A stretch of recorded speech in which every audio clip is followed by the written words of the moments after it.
tadi kita ulangi lagi. Bismillah. Innal hamdalillah nahmaduhu wa nasta'inuhu wa nastaghfiruh wa natubu ilaih wa na'udzu billahi min syururi anfusina wa min sayyiati a'malina. May yahdihillahu fahuwal muhtad wa may yudlil falan tajida lahu waliyyan mursyida. Asyhadu an la ilaha illallah wahdahu la syarika lah wa asyhadu anna Muhammadan abduhu wa rasuluh la nabiyya ba'dahu amma ba'du. Fa inna astaqal kalami kalamullah wa ahsanal huda huda Muhammadin sallallahu alaihi wa ala alihi wasallam wa syarrul umuri muhdatsatuha wa kullu muhdatsatin bid'ah wa kullu bid'atin dhalalah wa kullu dhalalatin finnar amma ba'du. Uh, Jamaah sekalian ya ikhwatal kiram rahimani wa rahimakumullah. Ya, alhamdulillah kita bersyukur kepada Allah Subhanahu wa taala di sore hari ini kita diperkenankan Allah untuk melanjutkan kembali kajian kita ya setelah kita libur beberapa waktu dikarenakan saya safar ya juga selama beberapa waktu, dan hari ini kita diizinkan kembali untuk melanjutkan kajian kita membahas kutayib atau risalah berjudul Ma la yasa'u atfalul muslimina jahlahu, perkara-perkara yang tidak sepatutnya anak-anak kaum muslimin tidak mengetahuinya atau bodoh tentangnya. Dengan kata lain adalah ya hal-hal yang harus diketahui oleh anak-anak kita kaum muslimin. Kita melanjutkan yaitu di bab sirah nabawiyah dari risalah atau buku ini, dan di kesempatan ini kita akan melanjutkan di pertanyaan yang ke-28. Ya, ini pembahasan yang sebenarnya sangat penting untuk diketahui dan juga menyedihkan ya. Kenapa? Karena kita berbicara tentang meninggalnya sosok manusia yang paling istimewa di muka bumi ini, yaitu baginda Nabi yang mulia alaihi salatu wassalam.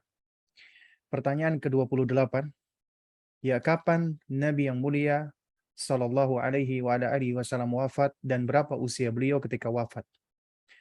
Maka ini pertanyaan yang sepatutnya juga wajib kita ketahui dan juga anak-anak kita juga perlu mengetahuinya.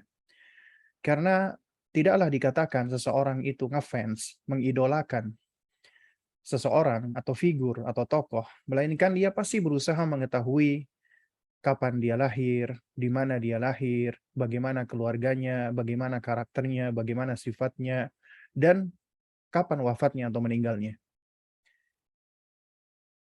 Jadi sungguh sangat ironi apabila seseorang yang mengklaim, mengidolakan atau ngefans dengan Rasulullah tapi tidak banyak mengenal tentang Rasulullah. Padahal yang namanya kecintaan, mahabbah itu akan semakin kuat terbentuk manakala seseorang semakin mengenal sosok yang dia cintai. Dan lebih ironi lagi apabila anak-anak kaum muslimin mereka tidak begitu mengenal nabinya, tidak begitu mengenal rasulnya, sehingga mereka tidak mengidolakan nabinya yang mulia alaihi salatu wassalam, tapi malah mengidolakan orang-orang lainnya, manusia-manusia selain nabi. Kalau seandainya seseorang itu dia mengidolakan sahabat Nabi saja melebihi Rasulullah, itu sudah nggak benar. Lantas bagaimana jika yang diidolakan itu adalah manusia-manusia yang nggak jelas agamanya, bahkan kafir, bahkan fasik. Ya, mereka mengidolakan artis-artis, aktor dan aktris, bintang film, pemain musik, pemain band, yang hidupnya tidak lepas dari kehidupan hedonisme, hanya memikirkan dunia. Bagaimana seseorang, apalagi ini ya, anak-anak ABG perempuan, mereka mengidolakan tokoh-tokoh di drakor, di drama-drama Korea. Mereka ikuti nih, kepo. Ya, media sosialnya diikuti, di-follow, di-like. Kemudian mereka selalu kepo, kepingin tahu semuanya, apa yang dilakukan oleh sosok yang dia idolakan. Padahal dia tahu nih, dan kita semua tahu, ya, si aktor atau si aktris yang diidolakan ini nggak mengenal orang-orang yang ngefans dia. Memang dia dikenal, tapi dia nggak kenal. Dan betapa banyak orang-orang ini, manusia-manusia ini, yang ngefans dengan seseorang atau figur, ya, dia tidak dikenal olehnya, kemudian dia rela menghabiskan waktunya, menghabiskan uangnya, tenaganya, semuanya. Supaya apa? Supaya dia bisa mengetahui apa yang dilakukan oleh idolanya tadi. Atau sosok yang dia ngefans dengannya tadi. Padahal yang dia jadikan idola tadi nggak mengenal dia. Kalau seandainya ya fansnya tadi itu kenapa-kenapa, meninggal dunia misalnya, atau sakit atau celaka, ya dia nggak tahu. Seandainya tahu pun juga mungkin nggak bakal ngapa-ngapain gitu loh. Tapi berbeda dengan Nabi kita yang mulia alaihi salatu wassalam. Nabi kita itu begitu sayangnya dengan umatnya. Begitu sayangnya dengan manusia. Sehingga beliau itu bersusah payah mengerahkan waktu dan tenaganya agar umat manusia ini mendapatkan hidayah taufik dari Allah. Meskipun beliau tahu, beliau sadar, semua manusia tidak bisa menerima hidayah. Karena Allah yang bisa memberikan hidayah kepada siapa saja yang Allah kehendaki. Ya. Nah, coba kita perhatikan ya. Bagaimana Nabi kita yang mulia alaihi salatu wassalam itu begitu menginginkan agar ya umat ini uh, mendapatkan hidayah dari Allah Subhanahu wa taala. Ya. Agar mendapatkan petunjuk dari Allah Subhanahu wa taala. Ya. Kita lihat dalam surat Yusuf misalnya. Allah sudah mengatakan ya ayat 103, "Wa ma aktsarun nasi walau harasta bimu'minin." Ya. Dan kebanyakan manusia itu nggak akan beriman walaupun engkau wahai Muhammad sangat menginginkannya. Sangat kepengen mereka itu masuk Islam. Tapi kebanyakan manusia itu nggak mau beriman. Tapi ini tidak menyurutkan Rasulullah alaihi salatu wassalam. Bahkan Rasulullah sallallahu alaihi wasallam ketika beliau sedang sakit menjelang akhir hayatnya, beliau tetap memikirkan umatnya. Nanti di sini kita akan bahas nih. Betapa Nabi begitu mengkhawatirkan umatnya. Nabi seringkali menyampaikan tentang hal-hal yang beliau khawatirkan tentang umatnya ini. Ini menunjukkan apa? Perhatian beliau kepada umatnya. Ya, kita tahu ya di antaranya kata Nabi, ummati, ummati, ummati, umatku, umatku, umatku. Itu menunjukkan beliau cinta dengan umatnya. Beliau begitu perhatian dengan masing-masing dari diri kita yang merupakan umatnya Rasulullah Sallallahu Alaihi Wasallam. Lantas bagaimana apabila ada di antara umatnya Nabi ini tidak mengenal beliau, abai dengan beliau, bahkan tidak sayang dengan beliau, tidak mencintai beliau. Padahal seharusnya manusia yang paling kita cintai di muka bumi ini melebihi siapapun adalah Rasulullah. Ya. Wajib mencintai beliau melebihi siapapun. Ya. Di muka bumi ini, termasuk ayah bunda kita, kakek nenek kita, anak-anak kita. Kita wajib untuk lebih mendahulukan kecintaan kita kepada Rasulullah sallallahu alaihi wasallam. Kenapa? Karena manusia yang paling banyak ya memberikan kemanfaatan bagi kita semua Rasulullah. Karena melalui Rasulullah sallallahu alaihi wasallam lah kita mengetahui jalan kebenaran. Kita senantiasa bisa menjaga fitrah kita. Itu dari mana? Dari Rasulullah sallallahu alaihi wasallam ya. Dengan izin Allah tentunya. Ya. Jadi melalui sebab Rasulullah sallallahu alaihi wasallam lah kita bisa mengetahui jalan yang dapat mendekatkan diri kita kepada Allah. Kita tahu ya hal-hal yang dapat mendatangkan ketenangan, ketentraman, kebahagiaan yang abadi. Ya. Nah, karena itulah jamaah sekalian dimuliakan Allah Subhanahu wa taala. Ya. Jika seseorang dia merasakan bahwasanya ibadahnya sudah tidak lezat lagi, udah tidak nikmat lagi, udah tidak menyenangkan lagi, itu bisa jadi karena apa? Karena dia tidak begitu lagi mencintai Rasulullah alaihi salatu wassalam. Karena mencintai Nabi dengan seutuhnya itu dapat menjadikan keimanan kita itu terasa begitu indah, begitu lezat. Sebagaimana di dalam sabda Nabi yang mulia alaihi salatu wassalam. Nabi mengatakan, "Thalathun man kunna fihi wajada bihinna halawatul iman." Ada 3 hal. Yang manakala 3 hal itu ada pada seseorang, maka dia akan mendapatkan merasakan halawatul iman, manisnya keimanan, lezatnya keimanan, indahnya keimanan.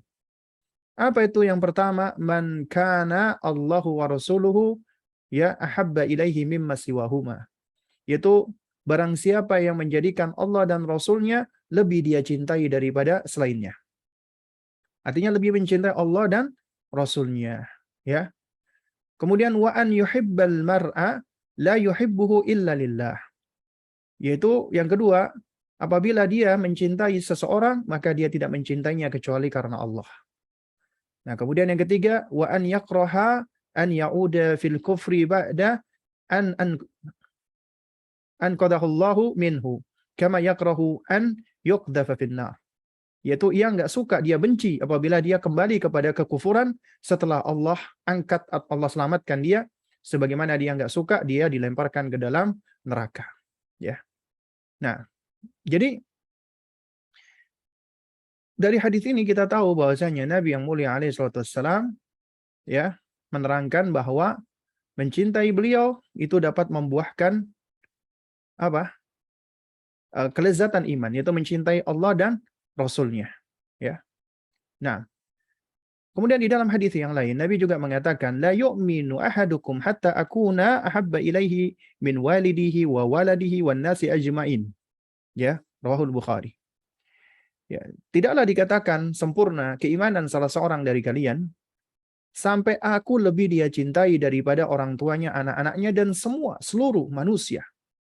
Ya. Jadi sampai Nabi lebih dicintai dari siapapun di muka bumi ini. Ya. Bahkan Nabi SAW pun bersabda, ya, "Fawalladhi nafsi biyadihi, la yu'minu ahadukum hatta akuna ahabba ilaihi min waladihi wa walidihi, ya, wa kafatin nasi ajmain." Demi zat atau demi Allah yang jiwaku berada di tangannya, tidaklah sempurna iman salah seorang dari kalian sampai ia menjadikan aku lebih dia cintai daripada anaknya dan orang tuanya dan seluruh manusia. Ya. Coba kita perhatikan ini. Manusia secara asal itu mencintai orang tuanya, termasuk mencintai dirinya. Makanya mencintai diri di dalam Islam itu perlu, butuh, bahkan harus mencintai diri kita, karena itu bagian konsekuensi dari fitrah, tabiat manusia. Mencintai diri tidak berkonsekuensi dia egois, selfish, narsis, tidak. Yaitu orang yang egois, yang narsis, berarti dia itu tidak mencintai diri dengan cara yang benar. Dia tertipu dengan dirinya. Ya. Benar, kita harus mencintai diri, tapi mencintai Rasulullah lebih kita kedepankan daripada mencintai siapapun di muka bumi ini, termasuk diri kita. Coba kita perhatikan. Ya, ketika suatu hari Sayyiduna Umar radhiyallahu taala anhu, beliau berkata, "Ya Rasulullah, la anta ahabbu ilayya min kulli syai'in illa min nafsi." Wahai Rasulullah, engkau lebih aku cintai, ya, dari apapun yang ada kecuali diriku sendiri. Ini Sayyiduna Umar yang mengatakan. Ya, engkau lebih aku cintai ya Rasulullah dari segala apapun kecuali diriku. Artinya Sayyiduna Umar saat itu mengatakan, ya, beliau lebih mencintai dirinya daripada Rasulullah. Ini tabi'i, ya, tabiat manusia ketika dia mencintai dirinya, ya. Nah, kemudian Rasulullah mengoreksi Sayyiduna Umar radhiyallahu taala anhu. Beliau mengatakan, "La ya Ibnu Al-Khattab, tidak wahai Ibnu Al-Khattab. Walladzi nafsi biyadihi hatta akuna ahabba ilaika min nafsika." Tidak wahai Ibnu Al-Khattab, demi zat yaitu Allah yang jiwaku berada di tangannya, ya, sampai aku lebih engkau cintai meskipun dari dirimu sendiri. Ya, meskipun dari dirimu sendiri. Maka Umar Ibn Khattab radhiyallahu taala anhu, beliau mengatakan, "Ya al-an ya Rasulullah, wallahi la anta ahabbu ilayya min nafsi." Allahu akbar. Itu menunjukkan bagaimana sami'na wa ata'na-nya, ya, seorang sahabat atau para sahabat Nabi ridwanullah alaihim ajmain. Ketika dinasihati oleh Nabi yang mulia alaihi salatu wassalam. Padahal ucapan Umar ini berangkat dari, ya, watak manusia, tabiat manusia, ya. Ketika beliau mengatakan, "Ya Rasulullah, ya, la anta ahabbu ilayya min kulli syai'in illa min nafsi. Engkau lebih aku cintai daripada segala apapun kecuali diriku. Maka Nabi mengatakan, la walladhi nafsi biyadi hatta akuna ahabba ilayka min nafsik.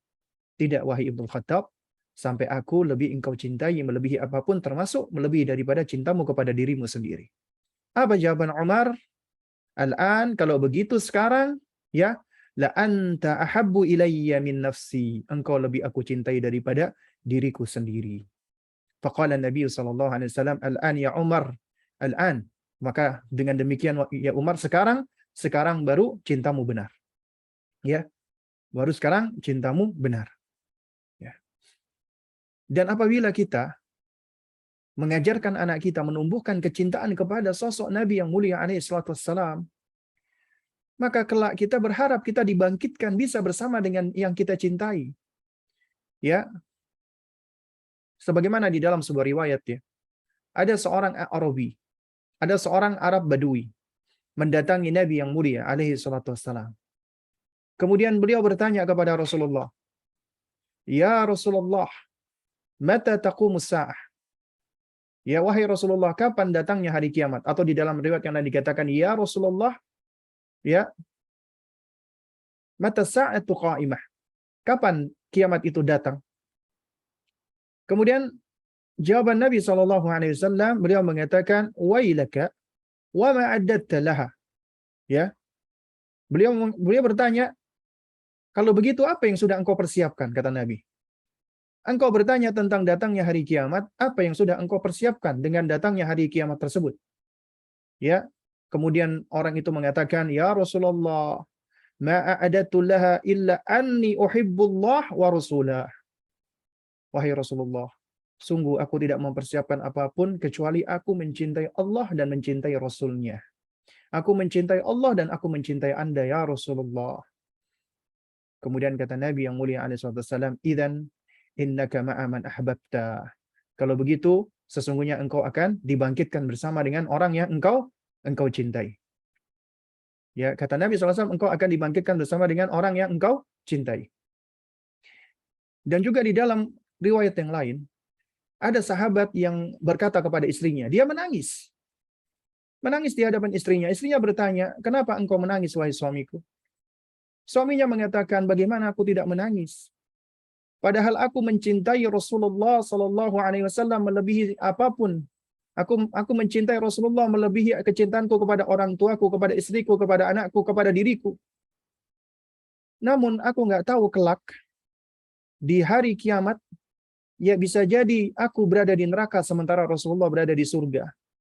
Mendengarkan hal ini, sang istri itu menangis, membersamai tangisan suaminya. Mereka terisak-isak karena mereka khawatir mereka terpisah dari Rasulullah SAW. Kemudian sang istri pun berusaha untuk menenangkan sang suami, ya, dan istri mengingatkan bahwasanya, ya, engkau adalah orang yang senantiasa menyertai Rasulullah, mengikuti jihadnya Rasulullah, ya, kelak insya Allah Allah akan masukkan engkau ke surga. Kemudian sang suami menangis lagi, ya, meskipun demikian, wahai istriku, ya, Allah memasukkan aku ke dalam surga, bisa jadi ya kita akan memiliki surga tingkatan yang berbeda dengan beliau. Tingkatan surga kita nggak sama dengan Rasulullah. Beliau di tingkatan yang paling tinggi, kita di tingkatan yang rendah. Sementara aku begitu mencintai Rasulullah, dan aku ingin agar aku ketika mati, ketika meninggal, aku dibangkitkan bersama dengan yang aku cintai, yang aku sayangi, Rasulullah. Itulah gambaran betapa sayangnya sahabat Nabi kepada Nabi yang mulia alaihi wassalam. Karena itu makanya hendaknya kita sebagai orang tua, kita tumbuhkan cinta kita dan anak-anak kita agar mencintai Rasulullah melebihi kecintaan kita kepada apapun itu. Agar kelak insya Allah Allah izinkan kita bisa bangkit bersama dengan orang yang kita cintai. Namun apabila kita mencintai, ya, orang-orang kafir, anak-anak kita mencintai aktris dan aktor, orang-orang fasik, kemudian coba ketika mereka dibangkitkan oleh Allah Subhanahu wa taala di hari kiamat, ya, mereka menjadi para penghuni jahannam, wal iyadzu billah. Lantas apakah kita ridho diri kita atau anak-anak kita dibangkitkan bersama dengan mereka lantaran kecintaan kita kepada mereka, kecintaan anak-anak kita kepada mereka. Karena itu waspadailah agar anak-anak kita mereka tidak mencintai ya orang-orang kafir tersebut. Jadikanlah agar mereka mencintai Rasulullah sallallahu alaihi wasallam. Nah, di antara cara agar menumbuhkan mereka mencintai Nabi, maka ceritakanlah tentang Nabi. Sounding tentang Nabi dari semenjak dini. Semenjak bayi, talqinkan terus tentang syahadat, ya, la ilaha illallah Muhammad Rasulullah. Sebagaimana yang dilakukan oleh Ummu Sulaim radhiyallahu taala anha ketika Anas bin Malik putranya masih beliau susui, lisannya itu mengulang-ulang ya, mengucapkan kepada anaknya, "Nak, kul ucapkan asyhadu an la ilaha illallah Muhammad Rasulullah. Asyhadu an la ilaha illallah Muhammad Rasulullah." Ya. Lalu kemudian juga kita sering-sering untuk mengucapkan nama beliau dan mengucapkan ya salawat dan salam untuk Rasulullah. Lalu kemudian juga kita ceritakan tentang Nabi, ya. Kita jelaskan ya tentang Rasulullah Shallallahu Alaihi Wasallam. Namun bagaimana kita bisa menceritakan dan menjelaskan tentang Rasulullah apabila kita sendiri tidak begitu mengenal dan jarang membaca atau tidak pernah membaca sejarahnya Nabi, sejarah yang sahih, sejarah yang otentik, sejarah yang benar. Karena itu hendaknya kita sebagai muslim, yang mana lisan kita ketika bersyahadat, kita menyatakan dengan persaksian bahwasanya Rasulullah adalah hamba dan utusan Allah. Dan ketika kita mengikrarkan hal ini, berarti kita menjadikan Nabi adalah satu-satunya panutan yang paling benar yang kita ikuti. Ya, la matbu'a bihaqqin illa Muhammad. Tidak ada panutan yang paling benar kecuali Rasulullah sallallahu alaihi wasallam. Karenanya kita wajib untuk mencintai beliau, menyayangi beliau, menaati perintah beliau, menjauhi larangan beliau, tidak beribadah kecuali mengikuti tuntunan beliau, membenarkan semua berita-berita beliau, dan bersolawat ketika nama beliau disebutkan. Ya. Nah, karena itu ajarkan hal ini kepada beliau, kepada anak-anak kita, ya. Ajarkan tentang beliau alaihissalam kepada anak-anak kita. Semenjak kecilnya, ya, ceritakan kepada mereka sejarah Nabi. Kemudian kalau perlu belikan buku-buku sejarah untuk anak-anak yang sederhana, yang simple. Kita bacakan sejarah tersebut, kita ceritakan kepada mereka, kita kisahkan kepada mereka tentang Rasulullah, tentang para nabi dan rasul, tentang para sahabat, agar mereka ngefans, mengidolakan orang-orang yang istimewa tersebut. Agar mereka tidak terpalingkan dari ngefans kepada tokoh-tokoh fiktif. Batman, Superman, ya, dinosaurus, Spider-Man, dan lain sebagainya. Bahkan di usia remajanya mereka ngefans kepada orang-orang fasik, orang-orang kafir. Waliyadzubillah. Ya. Sungguh amat ironi ketika Rasulullah begitu memperhatikan umatnya, namun kita lalai dan abai dari Rasulullah. Sementara itu anak-anak putri kita begitu ngefansnya dengan tokoh-tokoh drakor. Padahal tokoh drakor itu nggak mengenali putri kita, nggak mengenali mereka. Ya. Gak ada manfaatnya mengenali mereka. Tapi mengenal Rasulullah itu begitu bermanfaat. Mencintai Rasulullah begitu bermanfaat. Mudah-mudahan kelak kita akan dibangkitkan bersama dengan baginda Nabi yang mulia alaihi salatu wassalam. Nah, karena itu penting bagi kita untuk mengajarkan hal ini. Baik, jamaah sekalian yang dimuliakan Allah Subhanahu wa taala. Ketika kita mempersaksikan, bersyahadat bahwasanya Nabi kita yang mulia alaihi salatu wassalam adalah Abdullah, hamba Allah, wa rasuluhu, dan utusan Allah. Berarti ada dua konsekuensi, ada dua rukun di situ. Rukun pertama, kita meyakini bahwasanya baginda Nabi yang mulia Muhammad bin Abdullah bin Abdul Muttalib ya alaihi salatu wassalam, beliau adalah manusia biasa, hamba Allah, ciptaan Allah, makhluk. Berarti tidak sama dengan Allah. Nggak boleh kita menyamakan Rasulullah sama dengan Allah atau mensejajarkan Rasulullah sama dengan Allah. Karenanya nggak boleh kita memberikan atribut atau sifat-sifat ketuhanan kepada Rasulullah sebagaimana orang-orang Nasrani memberikan atribut-atribut ketuhanan kepada Isa bin Maryam. Ya. Karenanya nggak boleh kita meminta-minta kepada Rasulullah, berdoa memohon kepada Rasulullah, meyakini Rasulullah itu memiliki ilmu ghaib, meyakini Rasulullah itu bisa merubah takdir, ya, sebagaimana yang diyakini oleh sebagian orang-orang yang jatuh kepada kesesatan, ya, dari kaum Sufia dan yang semisalnya. Mereka menjadikan Rasulullah itu melebihi daripada kapasitasnya. Memberikan sifat-sifat ketuhanan. Padahal haknya Allah, yaitu mentauhidkannya, itu yang harus diutamakan dan didahulukan. Ya, Rasulullah SAW ya, sebetapapun semulia-mulianya beliau tetap tidak bisa disejajarkan dengan Allah. Siapa yang mensejajarkannya maka sungguh dia telah jatuh kepada kesyirikan. Karena beliau adalah hamba, manusia biasa. Beliau bisa sakit, beliau bisa sedih, beliau butuh ke kamar mandi, ya. Beliau juga bisa menangis. Beliau manusia biasa. Beliau butuh makan, butuh minum, ya. Artinya beliau adalah makhluk sama seperti kita. Dan Allah Subhanahu wa taala ketika menjadikan para nabi dan rasul itu dari bangsa kita, bangsa manusia, supaya memang agar kita manusia bisa meniru dan mencontoh mereka. Agar tidak ada alasan bagi kita untuk tidak bisa meniru dan mencontoh. Kenapa? Karena yang kita tiru adalah sama dengan kita manusia. Kalau misalnya yang dijadikan rasul atau nabi adalah bangsa malaikat, maka manusia yang memang karakternya suka jidal, suka membantah, ya, suka berargumen, maka akan membantah Allah. Ya Allah, Engkau jadikan para nabi dan rasul dari bangsa malaikat, sementara kami manusia bukan malaikat. Ya, manusia akan cenderung untuk membantah Allah. Waliyadzubillah. Karenanya di antara hikmahnya Allah jadikan para nabi dan rasul dari bangsa kita manusia. Agar nggak ada alasan bagi kita nggak bisa mencontoh. Karena sama-sama manusia. Pasti kita mampu untuk mencontoh dan meniru meskipun nggak bisa sempurna. Karena ya tentunya manusia tidak ada yang sempurna. Setidaknya kita berusaha untuk mendekati. Mendekati ya Rasulullah alaihi salatu wassalam.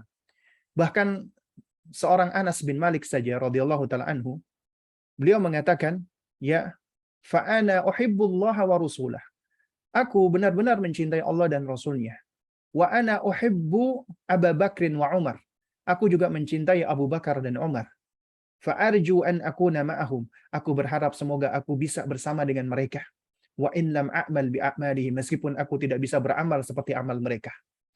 Ya. Ini seorang Anas bin Malik, sahabat Nabi. Ya, pelayannya Nabi, termasuk orang yang dekat dengan Rasulullah alaihi salatu wassalam. Ya. Itu berkata seperti ini. Lantas bagaimana dengan kita? Kita memang tentunya nggak bisa beramal melebihi daripada para sahabat Nabi. Tapi kita bisa berusaha. Allah melihat sejauh mana upaya dan usaha kita. Adapun di situ ada kekurangan-kekurangan, maka itulah kita manusia. Ya. Nah, oleh karena itu makanya kita wajib meyakini ya Rasulullah itu adalah hamba. Berarti beliau bisa meninggal dunia. Di sisi lain, Allah istimewakan beliau dengan risalah dan nubuwah. Allah jadikan beliau sebagai rasul dan nabi. Sehingga kita wajib memuliakan, mengistimewakan. Tidak menyamakan nabi begitu saja dengan manusia-manusia yang lain. Karena beliau adalah manusia yang istimewa. Beliau adalah seorang rasul dan seorang nabi. Ya. Di mana Allah Subhanahu wa taala berfirman, "Wa ma Muhammadun illa rasulun qad khalat min qablihi rusul." Muhammad itu tidak lain dan tidak bukan adalah seorang rasul yang telah berlalu sebelum beliau, ya, rasul-rasul sebelumnya. Nah, kemudian kata Allah Subhanahu wa taala, ya, Allah Azza wa Jalla mengatakan, "Afa in mata aw qutila in qalabtum ala aqabikum." Ya, Allah Subhanahu wa taala ingin mengingatkan ini. Ya, mengingatkan kepada mereka-mereka yang hidup bersama dengan Rasulullah alaihi wasallam. Ya, di antaranya sahabat-sahabat beliau. Kata Allah Azza wa Jalla ya dalam surat Ali Imran ya ayat 144, "Afa in mata." Apabila dia mati, meninggal dunia yaitu wafat, apabila Muhammad itu wafat, au qutila atau terbunuh, ya, in qalabtum ala aqabikum, apakah kamu akan berbalik ke belakang yaitu kamu akan murtad? Ya. Wa man yanqalib ala akibaihi falan yadhurrallaha syai'an. Dan barang siapa di antara kalian yang berbalik ke belakang atau murtad, maka kata Allah, itu sedikit pun tidak akan mendatangkan kemudaratan bagi Allah.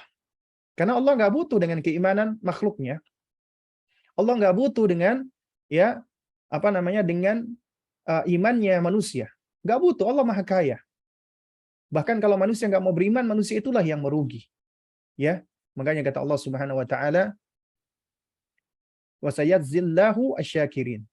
Dan Allah akan memberikan balasan kepada mereka-mereka yang bersyukur. Ya. Nah, kemudian kata Allah Subhanahu wa taala, ini sebagai pengingat nih. Wa ma kana li nafsin an tamuta illa bi idnillahi kitaban muajjalah. Ya. Kata Allah Subhanahu wa taala, wa ma kana li nafsin, dan tidaklah sesuatu yang bernyawa ya, yang memiliki nyawa, antamuta, melainkan akan mati, illa biidnillahi, kecuali dengan izin Allah, kitaban muajjala, sebagai suatu ketetapan yang telah Allah tentukan. Ya, wa may yurid thawabad dunya nu'tihi minha. Siapa yang menghendaki pahala dunia, maka akan kami berikan kepadanya pahala dunia tersebut. Wa man yurid thawabal akhirah nu'tihi minha. Siapa yang menghendaki pahala akhirat, maka kami berikan pula pahala akhirat itu kepadanya. Ya, wasanadzil wasanadzil syakirin, dan kami berikan balasan kepada orang-orang yang bersyukur. Nah, ayat ini menerangkan bahwasanya Nabi kita yang mulia alaihissalam itu adalah seorang rasul, dan telah berlalu rasul-rasul yang lainnya, mulai dari Nabi Nuh alaihissalam, ya, bahkan telah berlalu nabi-nabi sebelumnya, mulai dari bapak manusia Abul Bashar Adam alaihissalam, rasul pertama Nabi Nuh alaihissalam, dan seterusnya, ya. Jadi beliau adalah seorang rasul dan telah berlalu rasul-rasul sebelumnya. Artinya beliau sama dengan para rasul yang lainnya. Hanya saja Allah berikan keistimewaan beliau sebagai rasul yang terakhir. Ya. Dan kemudian Allah ingatkan, ya, artinya apabila Rasulullah SAW itu mata, meninggal dunia, au kutila, atau terbunuh, Allah ingatkan, ya, in qalabtum ala aqabikum, apakah kalian akan berpaling ke belakang, akan murtad, kalian tidak beriman lagi karena lantaran Rasulullah meninggal dunia, atau kalian meninggalkan jihad, atau kalian meninggalkan syariat, ya. Maka kata Allah Subhanahu wa taala, sekiranya kalian demikian, ya, falan yadhurrallah syai'an, maka itu tidak akan mencederai Allah sedikit pun. Tidak akan mendatangkan madarat bagi Allah sedikit pun, karena Allah Maha Kaya. Dan semuanya Allah telah tetapkan, ya, akan meninggal dunia, tentunya dengan izin Allah, ya. Makanya Allah katakan walikulli ummatin ajal. Setiap umat itu memiliki ajal. Ajal itu artinya ada ketetapan batasan waktu bagi mereka. Ya. Semuanya akan ada ajalnya, akan ada batasan waktu. Semuanya akan mati. Ya, fa idza jaa ajaluhum la yastakhiruna sa'ah. Dan apabila telah datang ajalnya, maka enggak ada yang bisa menunda-nundanya. Enggak ada yang bisa mengundur-undurnya. Wala yastaqdimun, dan tidak pula ada yang bisa memajukannya. Al-A'raf ayat 34. Ya. Jadi semua sudah Allah Subhanahu wa taala tentukan, ya. Nah, jamaah sekalian yang dimuliakan Allah Subhanahu wa taala, ya.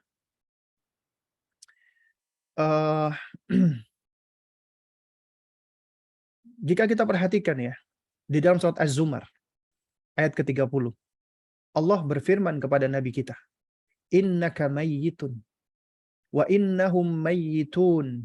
Sesungguhnya engkau wahai Muhammad mayyit, akan mati. Wa innahum mayyitun, dan mereka semua juga akan mati. Itu sebagai pengingat bagi kita semua bahwasanya Rasulullah adalah makhluk. Makhluk semuanya akan mati, akan binasa. Enggak ada yang abadi. Dan Allah Subhanahu wa taala nanti yang akan menghidupkan mereka kembali dan menempatkan di alam keabadian. Ya. Jadi Rasulullah SAW kelak juga akan meninggal dunia. Ini sebagaimana disebutkan oleh Allah Azza wa Jalla. Ya. Nah, oleh karena itu Allah katakan, "Wa ma ja'alna li basyarin min qablikal khuldah." Dan kami tidak menjadikan ada seorang manusia pun sebelum kamu wahai Muhammad yang abadi, hidup abadi, enggak ada. Ya. Karena itu apabila ada yang mengatakan kalau Nabi Khidir alaihissalam itu masih hidup abadi, maka harus menunjukkan dalil. Karena ketika kita bicara tentang perkara-perkara ghaibiyah, harus pakai dalil. Ya, enggak ada yang abadi. Demikian pula Nabi Isa alaihissalam memang saat ini diangkat oleh Allah Azza wa Jalla. Kelak Allah turunkan di muka bumi dan kelak Nabi Isa akan meninggal dunia. Enggak ada yang abadi karena keabadian itu milik Allah Subhanahu wa taala. Ya. Makanya dikatakan, ya, afa in mitta fahumul khalidun, maka jikalau engkau mati wahai Muhammad, apakah mereka akan kekal? Enggak, mereka juga akan meninggal dunia. Kita semua akan meninggal dunia. Karena Allah sudah terangkan kullu nafsin dha'iqatul maut. Setiap jiwa, setiap yang bernafas, semuanya akan meninggal, akan mati, ya. Setiap yang berjiwa akan mati semuanya, akan meninggal dunia. Makanya Allah perintahkan wa'bud rabbaka hatta ya'tiyakal yakin. Ya. dan sembahlah Allah Subhanahu wa taala sampai datangnya al-yakin, kata Abdullah bin Abbas, Mujahid, Ikrimah dan para ulama ahli tafsir lainnya, ya'tiyakal yakin ay ya'tiyakal maut, sampai datangnya kematian. Kenapa dikatakan al-maut al-yakin? Karena kematian itu adalah sesuatu yang diyakini pasti akan menimpa kepada siapapun saja. Ya. Nah, jamaah sekalian menekan Allah, ya. Mungkin ini sedikit tentang uh, sejarah ya. Mudah-mudahan waktu kita cukup ya. Jadi ketika Nabi SAW setelah hijrah, kurang lebih di tahun ke-7, ya. Nah, Nabi SAW itu berusaha untuk mempertahankan kota Madinah dari berbagai macam rongrongan. Baik dari luar, orang-orang musyrikin Quraisy, termasuk dari dalam, yaitu mereka orang-orang munafikin dan orang-orang Yahudi yang tinggal di Madinah. Nah, di antaranya ada suatu wilayah yang namanya Khaybar. Ya, Khaybar. Khaybar ini salah satu tempat ya yang merupakan tempat orang-orang Yahudi berkumpul di Khaybar. Nah, Khaybar ini berhasil ditaklukkan oleh Nabi SAW. Nah, singkat cerita, di Khaybar ini ada seorang wanita Yahudi itu memberikan hadiah kepada Rasulullah alaihi salatu wassalam, yaitu berupa daging kambing bakar. Nabi senang dengan kambing bakar. Dan Nabi menerima. Ini menunjukkan akhlaknya Rasulullah. Meskipun itu berasal dari orang kafir, ya, apabila diberikan hadiah, beliau menerima. Ini juga sebagian alasan dari para ulama bahwasanya sembelihannya ahli kitab, Yahudi dan Nasrani, selama itu diyakini mereka menyembelih tidak menyebut misalnya dengan nama Yesus atau nama Isa, ya, karena mereka sejatinya adalah meyakini Allah Azza wa Jalla adalah Rabb mereka, ya, sehingga sembelihan mereka itu asalnya halal. Makanya Nabi menerima kambing bakar dari wanita Yahudi. Ternyata kambing tersebut itu diberi racun, ya, terutama di bagian pahanya. Wanita ini tahu bagian dari kambing yang disenangi oleh Rasulullah. Ini menunjukkan bahwasanya ternyata mereka itu juga mengikuti gerak-gerik Rasulullah. Ya, mengikuti gerak-gerik Rasulullah. Ternyata Rasulullah senang dengan pahanya kambing. Ya. Lalu kemudian Nabi menerimanya. Ya. Nah, kemudian beliau pun memakan kambing tersebut. Sampai akhirnya beliau dapat informasi bahwasanya daging tersebut telah diberikan racun oleh wanita tadi. Ya, namun Nabi SAW sudah memakan sebagian dari daging kambing tersebut. Nah, oleh karena itu, ya, di dalam sebuah riwayat hadis, ya, ketika Nabi menyantap dan Nabi sudah menyantap sebagiannya, kemudian Nabi dapat berita bahwasanya ya daging itu beracun. Makanya Nabi mengatakan irfa'u aidiyakum, ya, angkatlah tangan kalian dari daging ini, jangan dimakan. Ya, fa innaha akhbaratni annaha masmumah. Karena ya daging-daging itu telah mengabarkan kepadaku bahwasanya dia beracun. Para ulama menerangkan bahwasanya ada yang menyampaikan kepada Nabi, ya, entah itu sahabat atau ada yang menyampaikan yaitu wahyu Jibril alaihissalam, atau ada yang mengatakan bahwasanya daging itu sendiri yang menginformasikan kepada Nabi. Ya, ini memang ada berbagai macam pendapat. Nah, tapi ternyata ada yang sudah dimakan oleh Rasulullah SAW.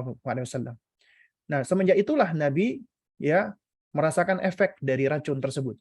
Nabi menjadi melemah dan Nabi akhirnya ketika menjelang wafatnya Nabi sakit-sakitan. Ya. Ya.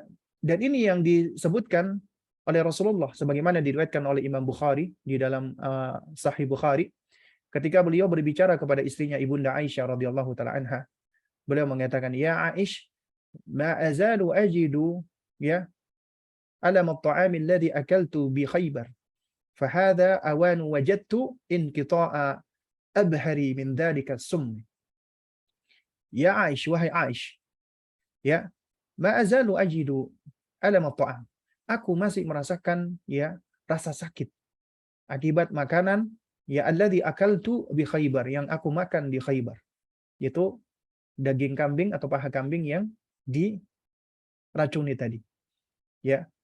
Nah, oleh karena itu beliau mengatakan fahadha awanu wajadtu inqita'a ya abhari min dzalika. Nah, oleh karena itulah ya, aku merasakan urat-urat nadiku itu terputus ya, karena akibat dari min dzalika sum ya, dari racun tersebut. Ya, dari racun itu. Dan ini berlangsung selama kurang lebih 3 tahun. Artinya racun tersebut terus menjalar. Ya, itu disebutkan oleh para ulama. Ya, sampai akhirnya Nabi SAW pun di tahun ke-10 Hijriah, beliau melakukan setelah Fathu Makkah, beliau melakukan haji. Nah, itulah yang disebut dengan haji wada, ya, haji perpisahan. Dan itu adalah tahun terakhir Rasulullah SAW, beliau berkumpul dengan sahabat-sahabatnya. Dan kemudian ya saat itu Allah Azza wa Jalla menurunkan sejumlah ayat. Di antaranya surat An-Nasr, ya, setelah Fathu Makkah. Ya, Allah Subhanahu wa taala berfirman, "Idza jaa nasrullahi wal fath wa ra'aitan nasa yadkhuluna fi dinillahi afwaja fasabbih bihamdi rabbika wastaghfir innahu kana tawwaba." Idza jaa nasrullahi wal fath. Apabila datang pertolongan Allah dan kemenangan dari Allah Subhanahu wa taala. Wa ra'aitan nasa, dan engkau melihat manusia-manusia yadkhuluna fid dinillah, mereka masuk ke dalam agama Allah afwaja, berbondong-bondong. Karena itu fasabbih bihamdi rabbika, bertasbihlah, memujilah dengan menyebut, dengan bertahmid, memuji nama Rabbmu, wastaghfirhu, dan mohonlah ampun kepadanya, istighfarlah. Innahu kana tawwaba, karena sesungguhnya Allah Maha penerima taubat. Ketika ayat ini turun, Sayyiduna Umar radhiyallahu taala anhu, ya, beliau biasa membawa Abdullah bin Abbas, sahabat junior, berkumpul dengan sahabat-sahabat senior. Sebagian sahabat itu protes kepada Umar. Ya Umar, kenapa engkau bawa anak kecil ini ke sini? Kenapa enggak engkau biarkan dia bermain dengan anakmu atau anak-anak yang lainnya? Kemudian Umar mengatakan, ya, bahwasanya anak ini adalah anak yang istimewa. Ya, dia memiliki pengetahuan, keilmuan, ya, yang tidak kalian miliki. Kemudian Umar pun menguji sahabat-sahabat yang lainnya. Bagaimana pandanganmu dengan firman Allah yang Allah turunkan kepada Nabi kita tadi An-Nasr, "Idza jaa nasrullahi wal fath wa ra'aitan nasa yadkhuluna fi dinillahi afwaja." Para sahabat, sebagian sahabat itu mengatakan, ini artinya Islam jaya, ini artinya Islam menang, ya. Lalu kemudian Umar pun, ya, beliau bertanya kepada Abdullah bin Abbas, ya. Dan Abdullah bin Abbas ketika menerangkan, beliau menunjukkan wajah sedih. Ya. Beliau mengatakan, ya, ini ayat ini adalah pertanda bahwasanya misinya Rasulullah akan usai. Dan beliau pun akan meninggal dunia. Dan ini menyebabkan sebagian sahabat marah. Kenapa? Karena mereka kaget. Karena tidak sempat terbetik di dalam diri mereka akan wafatnya Rasulullah sallallahu alaihi wa ala alihi wasallam. Ya. Bahkan ada di antara mereka marah, ya. Nah, jamaah sekalian muliakan Allah Subhanahu wa taala, ya.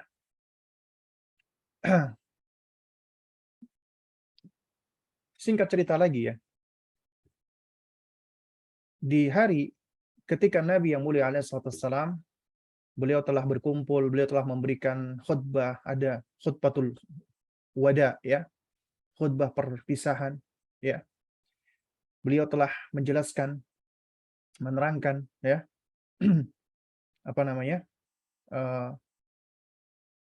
dan ketika itu juga banyak para sahabat Nabi radhiyallahu alaihim ajmain, ya, yang mereka menangis terseduh-seduh, ya, dikarenakan, ya, mereka merasakan bahwa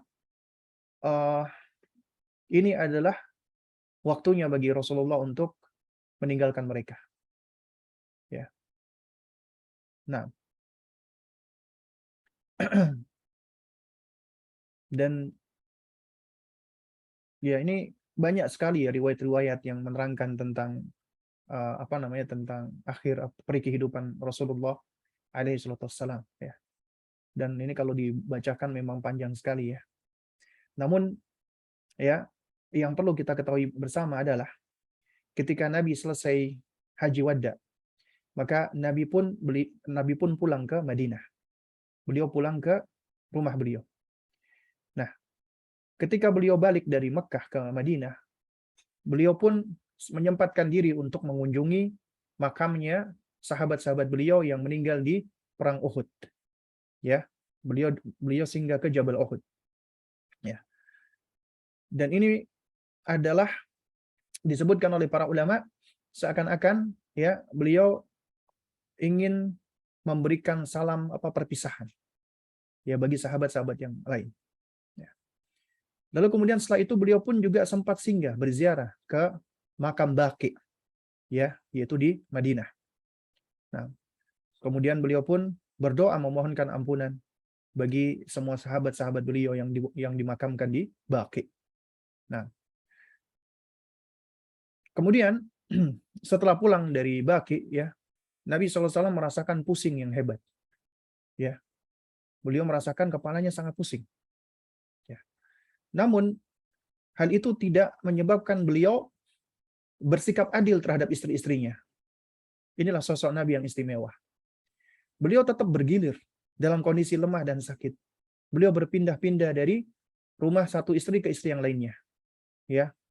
Jadi makanya di tengah sakit itu beliau bertanya ke istrinya, besok jadwal aku kemana, ke rumah siapa gitu kan.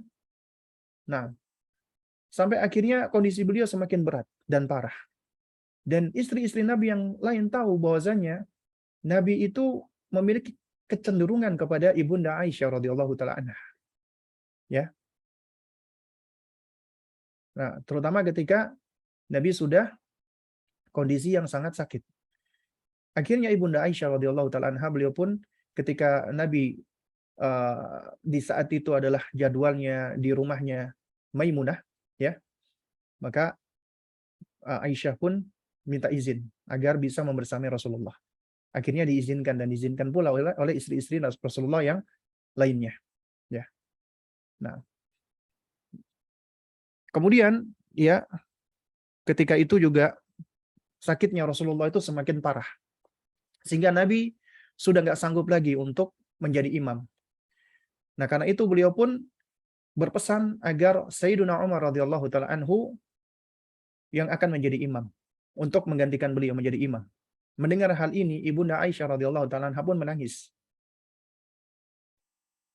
Dan beliau menyampaikan kepada Rasulullah agar menjadikan Umar saja sebagai imam. Kenapa? Karena beliau mengatakan abiku adalah seorang yang suka menangis. Ya, seorang yang sering menangis. Ya. Beliau khawatir Sayyiduna Abu Bakar, ayahnya ketika menjadi imam itu menangis. Ya. Namun Rasulullah tetap berpesan ya, agar Sayyiduna Abu Bakar radhiyallahu taala anhu yang menggantikan beliau untuk menjadi imam. Ya. Nah, dan akhirnya penyakit Nabi semakin lama semakin parah. Ketika sahabat-sahabat datang mengunjungi Nabi, ya, semuanya merasakan begitu khawatir. Dan semuanya itu dalam keadaan sedih. Karena sosok yang mereka cintai akan pergi meninggalkan mereka. Dan ini manusiawi. Ya. Dan kemudian juga ketika itu datang putri beliau, Fatimah. Putri beliau yang beliau cintai dan juga mencintai ayahnya. Rasulullah SAW pun berbisik kepada Fatimah. Ketika bisikan pertama menyebabkan Fatimah menangis, terseduh-seduh. Kemudian setelah itu Rasulullah berbisik kembali. Bisikan kedua menyebabkan Fatimah tersenyum. Ketika Ibunda Aisyah bertanya kepada Fatimah, apa yang menyebabkanmu engkau pertama menangis, terseduh-seduh, kemudian yang kedua engkau tersenyum. Fatimah mengatakan bahwasanya Di bisikan yang pertama, Rasulullah menyampaikan bahwasanya beliau tidak lama lagi akan pergi meninggalkan kita, akan wafat meninggal dunia. Itulah yang menyebabkan aku menjadi sedih, kata Fatimah. Lalu yang kedua, aku pun tersenyum ketika Rasulullah menyampaikan bahwasanya aku aku yang nanti dalam waktu dekat yang akan menyusul beliau. Itulah yang membuat aku menjadi senyum. Karena setelah Rasulullah nggak lama kemudian, ya beberapa bulan kemudian, Fatimah radhiyallahu taala anha wafat meninggal dunia. Dan ini menyebabkan sahabat-sahabat, istri-istri Nabi semuanya sedih, menangis. Dan siapa yang nggak menangis? Ketika orang yang dicintai meninggal dunia.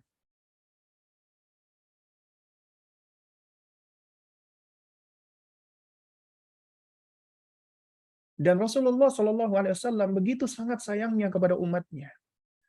Di tengah sakitnya, beliau beberapa kali mengucapkan perkataan-perkataan yang menunjukkan perhatian beliau tentang akidah umat ini. Ya,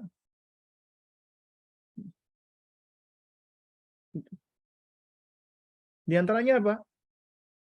Di antaranya Nabi mengatakan, la'anallahu al-yahud wan nasara. La'anallahu al-yahud wan nasara. Semoga Allah melaknat Yahudi dan Nasrani. Semoga Allah melaknat Yahudi dan Nasrani. 3 kali Nabi mengulang-ulangnya. Lalu kemudian Nabi mengatakan, ya, lantaran ittakhadhu qubur anbiya'ihi masajid. Lantaran mereka menjadikan kuburan nabi-nabi mereka sebagai masjid. Nabi seakan-akan berpesan agar tidak menjadikan kuburan beliau sebagai tempat ibadah atau masjid.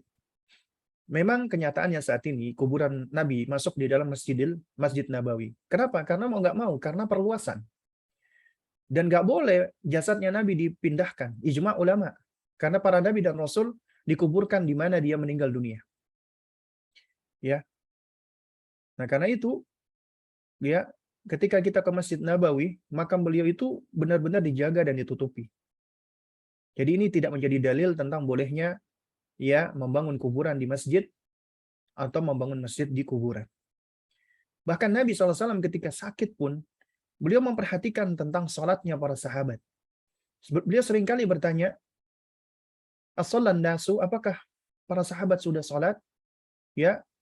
Dan para sahabat ketika itu mereka karena terbiasa diimami Rasulullah, maka dijawab kepada Nabi, la hum yantadhirunaka ya Rasulullah. Tidak ya Rasulullah, mereka menanti Anda wahai Rasulullah.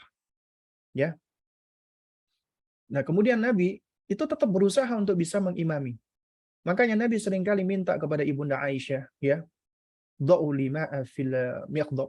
Ya tolong ya Aisyah, ambilkan aku air, ambilkan aku air dingin, ya. Jadi Ibunda Aisyah radhiyallahu taala anha itu selalu menemani Rasulullah, ya. Jadi Rasulullah ketika demam, panas, itu Ibunda Aisyah yang selalu mengambilkan air kayak dikompres ya seperti itu.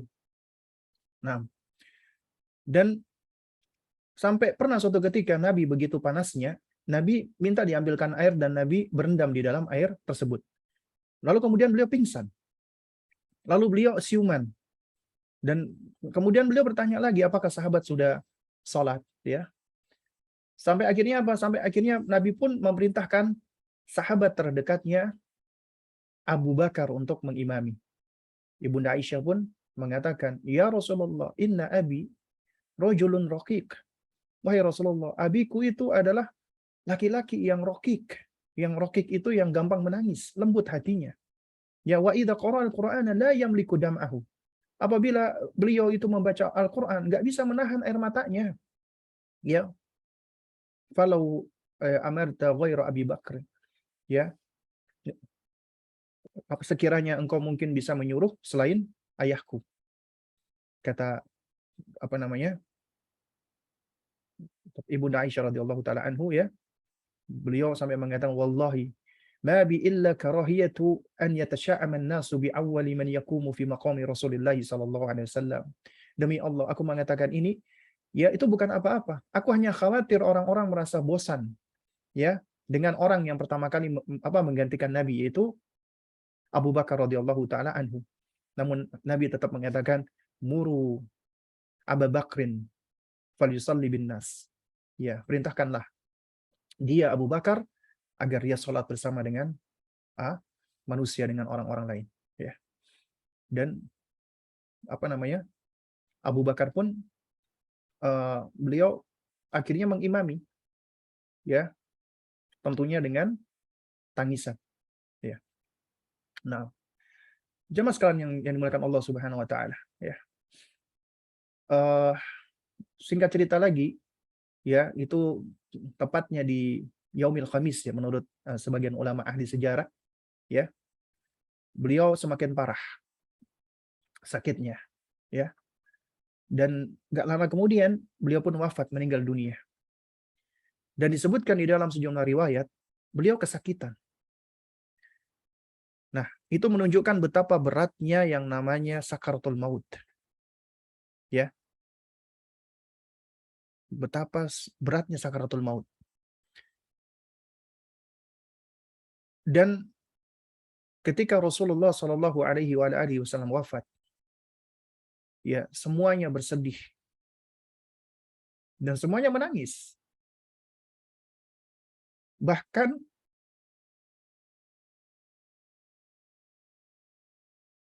Sayyiduna Umar radhiyallahu taala anhu, beliau seorang sahabat yang tangguh, yang kuat.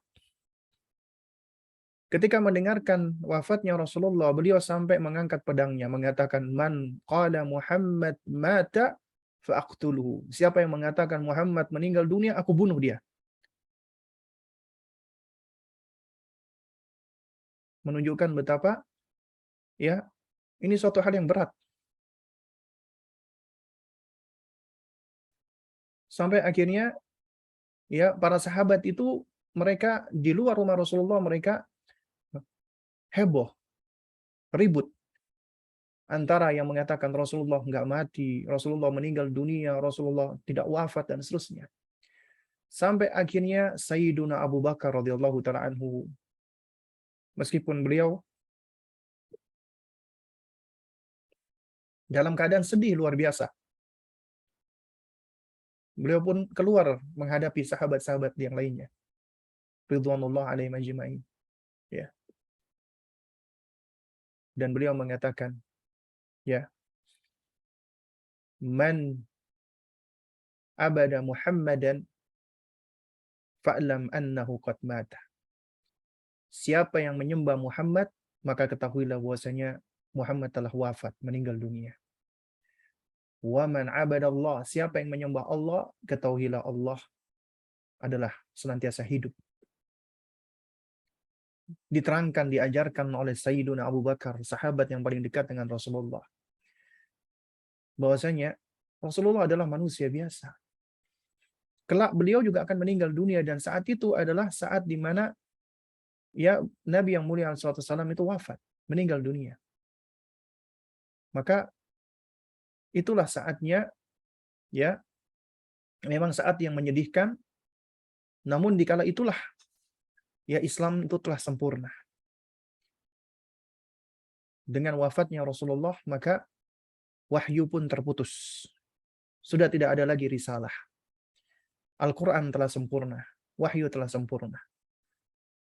Maka itulah legasinya Rasulullah, peninggalan Rasulullah. Mukjizat yang terbesar, kalamullah, Al-Quranul Karim. Dan Nabi SAW, beliau pernah mengatakan, taraktukum alal bayda. Aku tinggalkan kalian dalam keadaan yang putih terang benderang.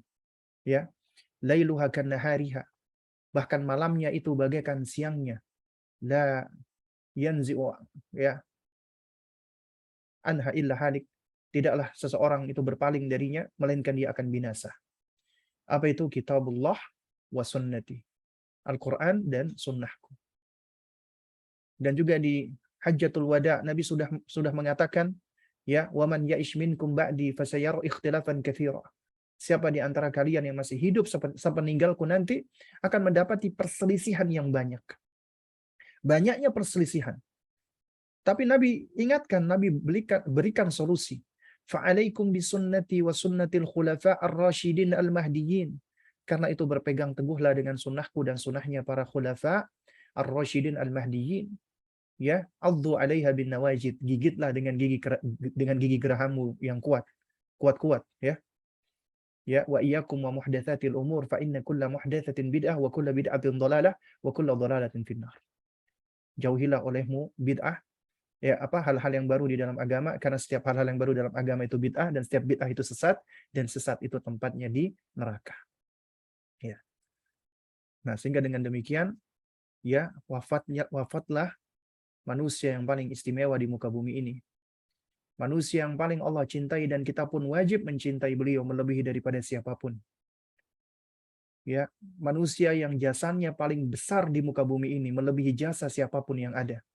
Tidak ada jasa yang paling besar di muka bumi ini melebihi daripada jasanya Rasulullah. Karena beliaulah yang mengajarkan kalamullah, firman Allah. Beliaulah yang mengajarkan segala bentuk kebaikan-kebaikan yang dapat menghantarkan kepada surga Allah. Beliaulah yang mengajarkan, ya, agar kita meninggalkan keburukan-keburukan yang dapat menjadi sebab kita tersungkur ke dalam jahannam, waliyadzubillah. Oleh karena itu, tidak ada orang yang paling berjasa di muka bumi ini melebihi daripada baginda Nabi yang mulia alaihi salatu wassalam. Ya, wallahu ta'ala alam bissawab. Di sini ada beberapa pertanyaan yang masuk, ya. Ustadz, bagaimana memberikan pemahaman yang mudah kepada anak usia 5 tahun agar mau mencintai Rasulullah SAW? Mohon tips dan triknya, Ustadz. Sebenarnya nggak sulit menjadikan anak-anak usia dini mencintai Rasulullah. Ya, asalkan orang tuanya bisa menjadi qudwah, uswah di dalam menunjukkan contoh mencintai Rasulullah. Orang tua yang mencintai Rasulullah itu akan menjadi wujud konkret. Anak itu belajar untuk mencintai Rasulullah. Orang tua yang menjelaskan, menceritakan tentang Rasulullah, yang membangga-banggakan Rasulullah, yang menunjukkan kecintaannya kepada Rasulullah, yang senantiasa melafadzkan salawat dan salam untuk Rasulullah, ya, yang menceritakan tentang sejarah-sejarah Rasulullah, yang menceritakan tentang akhlaknya Rasulullah, yang membacakan hadis-hadis Nabi yang mulia alaihissalam, yang mengikuti sunnah-sunnah Rasulullah SAW, menjauhi bid'ah-bid'ah yang tidak pernah dituntunkan oleh Rasulullah, senantiasa mengikuti anjuran perintah Rasulullah, menjauhi larangan-larangan Rasulullah, membenarkan semua apa yang disampaikan oleh Rasulullah, dan seterusnya. Lalu kemudian juga anak-anak seperti ini, maka kita terus, ya, kita sounding. Karena sejatinya cintanya anak kepada Rasulullah itu sebagian ulama mengatakan bagian dari fitrah. Ya, bagian dari fitrah. Ya. Itu sebagaimana dikatakan oleh seorang penyair yang mengatakan, ya, kullul hubbi bada'a bin nadhari illa hubbi li Rasulillah. Ya, fa innahu min fitrati. Setiap cinta berawal dari pandangan mata, kecuali cintaku kepada Rasulullah. Karena cintaku kepada Rasulullah berangkat dari fitrahku. Ya. Nah, karena itu makanya apabila itu berangkat dari fitrah, maka nggak sulit. Kita tinggal menstimulasi saja fitrahnya. Ya, kita jelaskan, kita terangkan tentang Rasulullah. Ya, kita terangkan bahwasanya, nah, ya, kita punya nabi. Nabi ini adalah manusia yang paling dicintai Allah. Nabi ini adalah nabi yang paling baik. Nabi yang mengajarkan kita kebaikan. Nabi yang mengajarkan kita jalan-jalan agar kita bisa dekat dengan Allah. Nabi yang mengajarkan agar kita dicintai Allah. Ya, nabi yang Allah Subhanahu wa taala mencintai beliau. Ya, Allah Subhanahu wa taala menempatkan beliau di surga. Dan apabila kita mengikuti, ya, nabi kita, maka kelak insya Allah Allah akan menempatkan kita dekat dengan beliau. Beliau adalah nabi yang sangat baik, yang sangat pemurah. Kita ceritakan kisah-kisah Rasulullah. Baiknya Rasulullah, terutama terhadap anak-anak. Agar anak-anak mencintai Rasulullah, menyayangi Rasulullah. Secara fitrah, manusia itu senang dengan kelemah lembutan. Dan manusia yang paling lemah lembut Rasulullah alaihi salatu wassalam. Secara asal manusia itu senang dengan indahnya perangai. Dan perangai yang paling indah ada pada diri Rasulullah sallallahu alaihi wasallam. Secara fitrah manusia itu senang dengan perkataan-perkataan yang lemah lembut, dan manusia yang paling lembut perkataannya Rasulullah. Nggak sulit sebenarnya apabila kita mau untuk terus belajar, mau mempelajari tentang fragmen-fragmen dari sejarah Rasulullah yang otentik dan sahih. Ya, lalu kemudian kita ajarkan, kita ceritakan kepada anak kita, alaihi salatu wassalam. Ya. Kemudian pertanyaan berikutnya, bagaimana cara menyampaikan cerita sirah seperti peperangan, dakwah dan sejenisnya kepada anak usia dini agar lebih menarik dan anak betah mendengarkan? Ya, kalau masalah cara menyampaikan, maka ini kembali kepada skill ya. Makanya orang tua itu butuh skill, keterampilan. Skill ini nanti yang akan menjadikan kemampuan kita itu di dalam melakukan sesuatu itu seperti seni. Ya, artinya di sini orang tua kalau ingin supaya dia bisa menyampaikan dengan baik, maka dia perlu belajar, punya ilmunya dulu. Kemudian dari ilmunya dia berusaha untuk mempraktekkan. Ya, dia praktekkan, dia ajarkan. Memang dari sini dengan dia mempraktekkan akan membentuk namanya khibrah, apa pengalaman. Ya, adanya trial, adanya upaya, error, salah, dia coba lagi, trial lagi, error lagi. Dari situ dia akan belajar, membangun pengalaman. Nah, upayanya dia untuk terus melatih kemampuan dia, itulah yang akan membangun skill, keterampilan, apa kecakapan. Nah, dari situ ya ketika dia sudah dapat sense-nya, ya dia udah dapat apa ya, udah dapat feel-nya, maka akan menjadi seni. Jadi seni di dalam menyampaikan, di dalam mengajarkan. Nah, ini orang tua butuh untuk belajar seperti ini. Dia bisa belajar dengan mencoba, dia bisa belajar dengan mengambil pengalaman orang lain, dia bisa belajar dengan mengambil metode-metode yang ada, ya asalkan itu tidak menyelisihi syariat, ya. Jadi intinya banyak juga apa namanya sarana-sarana yang bisa kita ambil, yang bisa kita gunakan, ya. Baik itu dari buku-buku cerita, ya, tapi tentunya harus yang benar ya buku ceritanya. Selain otentik, itu juga ya harus tidak melanggar syariat. Artinya tidak boleh para nabi dan rasul itu digambarkan figurnya. Ya, tetap harus menjaga kehormatan Rasulullah SAW. Ya. Nah, jadi kalau kita bicara tentang cara teknik ya trik dan tips, ya itu semua kembali kepada ya bagaimana kita berusaha untuk apa ya, untuk terus mengulang-ulang dan mempelajari dan melatih. Bagaimana cara menjelaskan kepada anak-anak tentang kematian? Ya. Nah, jadi sebenarnya ya kalau kita punya anak ya, anak kita usia 3 tahun, 4 tahun ya, atau yang sebelumnya, memang kita fokus kepada mereka, kita berbicara tentang kehidupan, ya. Karena hidup itu nikmat dari Allah, karunia dari Allah. Karena Allah hadirkan mereka, Allah berikan nikmatul haya, nikmat kehidupan. Dan Allah yang menghidupkan, dan Allah adalah pencipta, Allah adalah yang menguasai dan memiliki, dan Allah yang mengatur semuanya. Agar anak itu senantiasa merasa bahwasanya dirinya itu diciptakan Allah, dipelihara dan dijaga oleh Allah, diberikan rezeki oleh Allah. Tujuannya adalah untuk menumbuhkan rasa syukur anak kepada Allah. Namun bukan artinya kita tidak mengajarkan tentang konsep kematian. Kita juga perlu mengajarkan. Karena bagian dari tauhid rububiyah dan asma wa sifat, ya, yaitu Allah Subhanahu wa taala adalah Al-Mudabbir yang mengatur segala sesuatu. Ya, Allah yang menciptakan, Al-Khaliq. Dan Allah yang menciptakan berarti Allah Subhanahu wa taala yang memberikan kehidupan, dan Allah juga yang mengambil kehidupan tersebut, menjadikan sesuatu itu mati, meninggal. Karena sejatinya semuanya milik Allah dan semuanya akan kembali kepada Allah. Inna lillahi wa inna ilaihi raji'un. Kita semua milik Allah dan kita akan kembali kepada Allah. Ya. Kita bisa mengambil pelajaran, misalnya kita ajak mereka untuk melihat tumbuhan. Mereka apa namanya menanam tanaman misalnya. Tanaman yang usianya singkat misalnya. Misalnya menanam apa namanya kacang hijau. Ya. Itu kan menarik ya.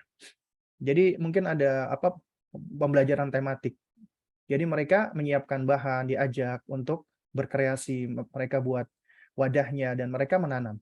Nah, kemudian kita ajak mereka untuk memperhatikan bagaimana dari biji itu akhirnya berkecambah, kemudian muncul akarnya, kemudian mulai tumbuh. Itu kita jelaskan. Ya, nah lihatlah dari biji kemudian tumbuh akar, dia berkecambah, Akhirnya dia akan tumbuh menjadi tanaman. Kenapa bisa demikian? Allah yang menjadikan seperti itu. Ya, kalau bukan Allah tidak akan bisa tumbuh. Karena Allah yang memberikan dia kehidupan. Dan kemudian dia akan tumbuh, membesar. Kemudian kelak dia akan mati. Demikian pula ketika anak kita punya hewan peliharaan, kelak juga akan mati. Nah, ini adalah momen-momen yang penting untuk kita ajarkan. Atau punya anggota keluarga yang juga akan meninggal dunia. Ya, sehingga memang harus kita jelaskan. Secara sederhana, ya kita sampaikan secara global, ya, ketika mereka punya keluarga yang meninggal atau ada yang meninggal, ya kita katakan, nak, ya, kucingmu itu meninggal dunia, nak. Meninggal dunia berarti dia sudah tidak hidup lagi. Ya, karena kucingmu itu milik Allah dan Allah yang akan mengambilnya.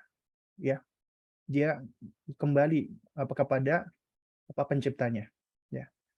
Memang ini bukan suatu hal yang mudah ya, apalagi kematian itu adalah seringkali bersifat abstrak ya. Namun akan menjadi konkret ketika dia melihat sesuatu yang mati, sesuatu yang meninggal. Dan dia harus sudah diajarkan, harus bisa dealing, facing ya, menghadapi akan adanya kematian karena semuanya akan mati. Ya. Namun di usia-usia dini ya itu kita maksudnya tidak banyak membahas tentang masalah kematian di hadapan anak-anak kita. Tapi kita lebih banyak berbicara tentang nikmat Allah yang Allah berikan berupa kehidupan dan nikmatul imdad, ya berupa apa-apa yang ada di sekelilingnya. Untuk apa? Untuk menumbuhkan rasa syukur mereka kepada Allah. Nah, baru kemudian setelah itu kita pelan-pelan ya kita harus ajarkan dia tentang masalah kematian ya, terutama ketika di usia mereka sudah siap untuk diberikan ancaman dan ditakut-takuti di usia 10 tahun ke atas. Ya. Kita jelaskan kita hidup cuma sementara. Kita hidup itu hanya sebentar. Kehidupan kita yang sebenarnya adalah ketika kita sudah meninggal dunia, kita sudah di akhirat. Ya, boleh kita sounding kepada mereka ketika orang meninggal dunia, kita akan berada di alam berbeda, kita berada di alam kubur. Ketika itu kita juga akan diuji oleh Allah. Ya. Nah, intinya kita jelaskan apa adanya, tapi untuk anak usia dini kita jelaskan secara global, kemudian kita arahkan lebih banyak berbicara tentang nikmatul haya, nikmat kehidupan. Bagaimana menjelaskan kepada anak yatim usia 5 tahun dan 7 tahun tentang wafatnya sang ayah? Ya kita harus jelaskan apa adanya, bahwasanya sang ayah nak telah meninggal dunia. Makanya di antara kata-kata yang sering digunakan adalah intaqala ila rahmatillah. Ya telah berpulang ke rahmatullah. Ayahmu nak sudah meninggal dunia. Ya ayah sudah berada di di alam yang berbeda dengan kita, yaitu di alam kubur. Ya sehingga ya ayah itu sangat butuh dengan doa-doa kamu, dengan kebaikan-kebaikan kamu, amal-amal soleh kamu. Dan kita berdoa semoga Allah mengumpulkan kita dengan ayah di surganya. Ya, itu kita jelaskan. Terus kemudian kita jelaskan juga tentang Rasulullah SAW. Itu juga anak yatim. Ayah beliau meninggal dunia ketika beliau masih kecil. Dan Islam itu menyayangi anak yatim. Dan betapa anak-anak yatim itu ketika kita lihat di dalam sejarah banyak menjadi orang-orang sukses, orang-orang berhasil. Ya, itu banyak yang berangkat dari anak-anak yatim. Ya, Abu Hurairah, ya Anas bin Malik, ya meskipun akhirnya ibunya menikah lagi ya dengan Abu Talha, ya. Kemudian para ulama Ibnu Taimiyah rahimahullahu taala, Muhammad Ismail al-Bukhari rahimahullah, Malik bin Anas rahimahullah dan seterusnya. Itu semua kebanyakan anak-anak yatim. Anak yatim itu istimewa. Bahkan juga banyak riwayat dari Nabi SAW tentang keutamaan untuk Untuk mengasuh dan membantu anak-anak yatim. Ya. Jadi kita jelaskan kepada mereka bahwasanya ketika ayah kita tidak ada, namun di sisi lain kita menjadi istimewa. Karena anak yatim itu istimewa. Allah yang mengistimewakan. Rasulullah juga yang menyebutkan tentang keutamaan dari anak-anak yatim agar dia selalu berbesar hati. Bagaimana menanggapi anak yang menanyakan, emang malaikat bisa membaca? Pada saat itu sedang dikisahkan penyampaian wahyu surat Al-Alaq dari malaikat Jibril kepada Rasulullah, yang mana ayat pertamanya memiliki arti bacalah. Malaikat makhluk berakal. Malaikat punya ilmu. Al-Quranul Karim turun ya kepada Rasulullah melalui perantaraan malaikat Jibril alaihissalam. Dan juga ada malaikat yang bertugas untuk mencatat. Ya, artinya Allah sudah berikan kepada malaikat kemampuan-kemampuan, kemampuan untuk menulis, untuk mencatat, ya. Nah, cuman bagaimana cara mencatatnya kita nggak tahu. Allah Subhanahu wa taala yang tahu. Karenanya ketika dikatakan apakah malaikat bisa membaca, maka ya apabila malaikat itu mereka bisa mencatat dan sebagainya, maka ya merupakan sifat yang apa ya maksudnya yang lazim bagi malaikat, dia bisa membaca. Dia terutama Jibril alaihissalam. Tapi malaikat punya tugas yang berbeda-beda. Ya, malaikat punya tugas yang bermacam-macam. Dan Allah sudah menugaskan sesuai dengan tugasnya. Ada malaikat Jabal, ya Malakul Jabal, ada Malakul Maut, ada Mungkar dan Nakir, ya. Ada malaikat penjaga surga, ada malaikat penjaga neraka, ada malaikat pencatat amalan kita, ya. Ada malaikat Jibril, ada malaikat Mikail, semua punya tugas masing-masing. Ya. Dan ya kita jelaskan aja, intinya malaikat itu makhluk yang cerdas, yang pintar. Ya. Dan kemudian baru kita arahkan bahwasanya nggak ada manfaatnya kita mengetahui malaikat bisa baca atau nggak bisa baca. Yang penting kita bisa baca. Kita itu bisa baca. Ya. Karena kalau seandainya kita membahas malaikat bisa baca, apa manfaatnya buat kita? Malaikat nggak bisa baca, apa yang bermanfaat adalah kita insya Allah bisa baca. Nah, tapi intinya adalah ya apa namanya malaikat itu makhluk yang cerdas. Allah berikan kepada mereka akal dan mereka taat kepada Allah Subhanahu wa taala. Nah, bagaimana memberi pemahaman kepada anak usia 3 tahun yang saat ini sedang senang bermain bersama teman-teman di lingkungan, sedangkan yang saya dapatkan anak-anak lingkungan saya senang sekali bermain peran seperti karakter-karakter superhero atau bahkan seperti zombie. Apakah langkah yang harus Anda lakukan? Apa dengan membatasi anak-anak bermain dengan anak-anak tetangga? Ya intinya tugas orang tua adalah ya memelihara dan menjaga anak terutama dari pengaruh-pengaruh yang nggak baik. Dan tugas orang tua juga adalah menfilter, menyeleksi teman untuk anak-anaknya, teman untuk anaknya. Itu tugas orang tua. Harus selektif. Ya, di dalam memilah-milah teman. Karena teman itu punya pengaruh yang besar. Besar ataupun kecil. Dia dewasa ataupun masih anak-anak, itu teman itu punya pengaruh. Makanya dikatakan oleh Nabi almar'u ala dini khalili. Ya, yang namanya seseorang itu adalah tergantung dengan agama sahabat dekatnya. Ya. Karena itu perhatikanlah dengan siapa kamu berteman dekat. Jadi penting bagi kita untuk memperhatikan dengan siapa anak kita bergaul. Karena itu akan mempengaruhi anak kita sedikit banyak. Bahkan bisa jadi apabila mereka terbiasa dengan keburukan-keburukan, itu pun juga akan bisa tertransfer kepada anak kita. Bukan artinya kita melarang anak kita untuk bersosialisasi. Enggak. Tetap kita fasilitasi anak kita untuk bersosialisasi. Jadi jangan sampai disalahpahami ketika kita mengatakan harus selektif, berarti anak kita nggak usah bersosialisasi. Itu keliru.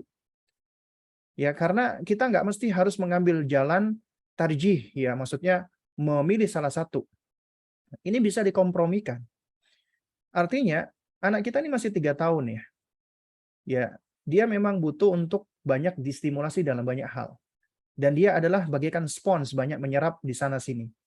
Karena itu, ya, apabila kita perhatikan lingkungannya kurang baik, maka ya kita persiapkan lingkungan yang baik buat anak kita. Termasuk di dalam bersosialisasi. Alih-alih kita izinkan dia keluar bermain dengan teman-temannya, kenapa enggak teman-temannya kita ajak bermain di rumah? Nah, kemudian baru kita arahkan. Dan anak-anak itu masih bersifat imajinatif. Ya, selama itu masih dalam koridor ya, mereka berperan sebagai superhero, mereka berperan jadi ini dan itu, ya itu adalah suatu hal yang imajinatif bagi mereka dan itu sebenarnya tidak berdosa. Nah, tinggal bagaimana kita sebagai orang tua berupaya untuk menumbuhkan di dalam diri anak kita, ya, yaitu sejauh mana kita berupaya untuk menumbuhkan karakter di dalam diri anak kita agar mereka lebih mencintai sosok-sosok yang real, yang nyata. Misalnya kita menceritakan kepada anak-anak kita tentang Rasulullah, tentang sahabat, tentang kehebatan mereka, tentang keutamaan mereka. Ini bisa loh. Dan sudah banyak bukti-buktinya, kisah-kisahnya banyak ya. Itu sebagaimana yang pernah disampaikan atau di-share ya oleh guru kami Al-Ustaz Mubarak Ba Muallim ya hafizahullah taala, yaitu ada sebuah kisah nyata di laman Facebook ya. Yakni ada seorang guru bertanya kepada murid-murid yang masih SD. Ya, pertanyaan simpel dan ini umum. Apa cita-cita kalian? Yang satu mengatakan, aku ingin menjadi pilot, aku ingin menjadi dokter, aku ingin menjadi polisi, aku ingin menjadi militer, aku ingin menjadi ini dan itu. Tapi ada satu hal yang menarik perhatian sang guru tadi. Ketika ditanya, kamu ingin menjadi apa? Dia mengatakan, ana awaddu an akuna sahabiyan. Aku bercita-cita ingin menjadi sahabat. Kemudian jawabannya tentu saja menyebabkan teman-temannya ketawa. Sang guru terheran, dia bertanya, kenapa kok sahabat? Kemudian anak ini mengatakan, li'anna mama, karena mamaku ya, itu setiap malam mengisahkan aku tentang sahabat-sahabat Nabi. Dan sahabat Nabi itu mencintai Allah. Dan Allah pun mencintai mereka. Sahabat Nabi itu mencintai Rasulullah dan Rasulullah mencintai mereka. Sahabat Nabi itu radhiyallah, mereka meridhai Allah, Allah meridhai mereka, radhiyallahu anhum wa radu'an, dan mereka pun ridha Allah sebagai Rabb-nya. Dan aku ingin menjadi seperti mereka. Jadi anak ini ngefan dengan sahabat, bahkan bercita-cita ingin menjadi seperti sahabat Nabi. Ketika yang lain itu mungkin ada yang pengen jadi Hulk, dari Spider-Man, anak ini pengen menjadi sahabat Nabi. Ya, dan juga ada di antara mereka ada yang ingin menjadi Khalid ibn Walid ketika diceritakan tentang bagaimana betapa tangkasnya seorang Khalid bin Walid, ya seorang kesatria yang luar biasa. Ya. Kemudian ada di antara mereka yang ngefans sama Usama bin Zaid. Kemudian ada yang ngefans dengan Zaid bin Thabit. Ada yang ngefans dengan Abdullah bin Abbas ya, dan seterusnya. Kenapa? Karena dikisahkan kepada mereka, diceritakan kepada mereka sosok-sosok yang istimewa seperti ini. Bahkan ada di antara mereka yang ngefans dengan Nabi Musa alaihissalam. Nabi Musa itu nabi yang kuat. Ya. Bahkan di dalam sejumlah riwayat, Nabi Musa itu pernah nggak sengaja menempeleng malaikat sampai matanya malaikat itu copot, lepas. Ya. Ini riwayatnya ada.